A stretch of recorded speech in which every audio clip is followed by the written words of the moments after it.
News, सच जरूरी है। नमस्कार, एमएनएस न्यूज लाइव की खास पेशकश देश की दिशा और दशा में आप सभी का स्वागत है। मैं हूं आपके साथ अर्शी अंसारी। आइए देखते हैं आज की खास पेशकश। सपा प्रमुख अखिलेश यादव ने कमलनाथ पर जमकर किए हमले, कहा जिनके नाम में ही कमल, उनसे क्या उम्मीद करें।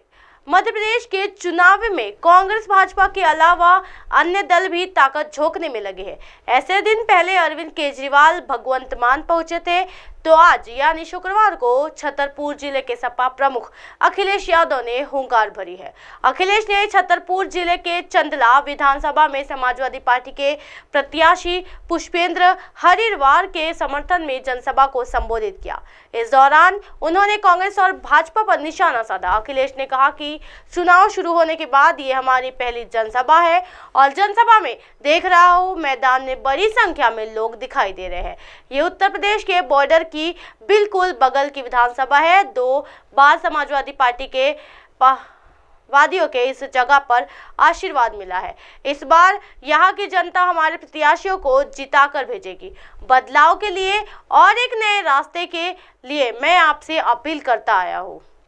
भाजपा कांग्रेस ने कोई फर्क नहीं है। अखिलेश ने कहा कि अगर गहराई से देखोगे तो आप तो कांग्रेस और बीजेपी में कोई फर्क नहीं है, उनके सिद्धांतों में कोई फर्क नहीं है। बड़े संघर्ष और समाजवादियों की लड़ाई के बाद जाकर मंडल कमीशन लागू हुआ था। मुझे याद है कि उस समय मुख्यमंत्री जो बने थे कांग्रेस के, उन्होंने कहा समाजवादी पार्टी अगर समर्थन कर देता तो दूसरे दलों से भी समर्थन मिल जाएगा।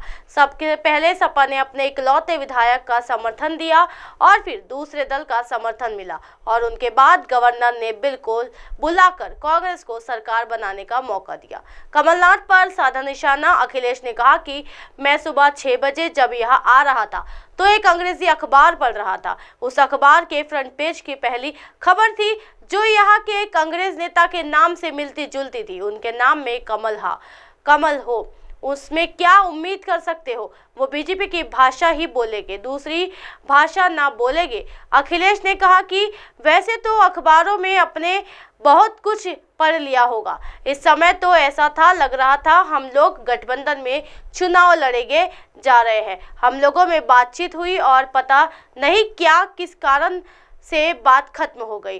गठबंधन में चुनाव लड़ने का मौका मिला था। मैं तो कहूँगा कि ये अच्छा किया कांग्रेस पार्टी ने अभी धोखा दे दिया। अगर बाद में धोखा दिया होता तो हम कहीं के नहीं बचते। उस धोखे की वजह से हमें पुष्पेंद्र हरिवार को चुनाव लड़वाना पड़ रहा है। ये तालियां बता रही है कि इस बार बीजेपी ना कांग्रेस सिर्फ साइकिल चुनाव लड़ने वाला है। जातियों की गिनती कराएगी वो लोग हमें जातिवादी कह रहे हैं। समाजवादी लोग कभी जातिवादी नहीं हो सकते। समाजवादी लोग हर वर्ग के लोगों को साथ जोड़कर चलने का काम करते हैं। अगर कोई पलटी मार रहा है अपने सिद्धांतों से तो वो दूसरे दल के। हमारी पार्टी का मानना है कि जब कभी भी हम सरकार में आएंगे या हमारे सहयोग से सरकार बनेगी तो सबसे पहले जातियों की गिनती कराएंगे। आपको आबादी के हिसाब से सम्मान मिले, उसके लिए समाजवादियों की मदद करना और सपा प्रत्याशियों को ऐतिहासिक वोटों से विजयी बनाना, ये हमारे लिए और आपके हक और सम्मान के खिलाफ है। वे हमारे आपके पक्ष में नहीं खड़े हो सकते। इन लोगों ने हमेशा हम लोगों को धोखा दिया है। इसी तरह की एमएनएस न्यूज लाइव की खास पेशकश दिशा और दशा देखने के लिए बने रहिए एमएनएस न्यूज नेटवर्क पर। नमस्कार।